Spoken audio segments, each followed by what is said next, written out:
Cet homme a tué sa propre femme et 7 autres personnes. En plein Londres, entre 1943 et 1953, John Christie sévit sans relâche. Il vivait au numéro 10 de Rillington Place, une adresse devenue sinistre. Dans son appartement, il attirait des femmes en leur promettant un refuge.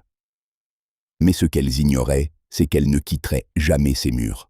Le plus troublant, c'est qu'ils cachaient leur corps sous le plancher et derrière les murs, presque comme s'ils n'avaient jamais existé. Rillington Place n'était pas simplement un lieu de meurtre, c'était un piège. Christie, sa femme, fut la première victime d'un homme devenu un prédateur. Chaque nouvelle disparition laissait la police perplexe.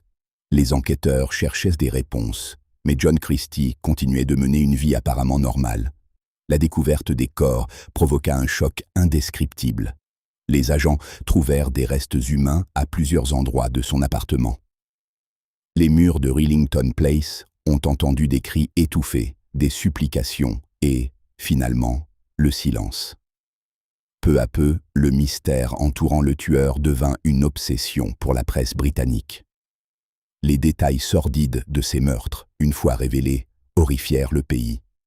Le processus judiciaire fut chaotique. Christie tenta de se défendre en invoquant des troubles mentaux. Pourtant, malgré sa stratégie, il fut condamné à mort et pendu en 1953. Ce qui choque encore aujourd'hui, c'est qu'il croyait avoir échappé à la justice. Au fond, cet homme a laissé derrière lui une légende macabre qui résonne à travers les âges.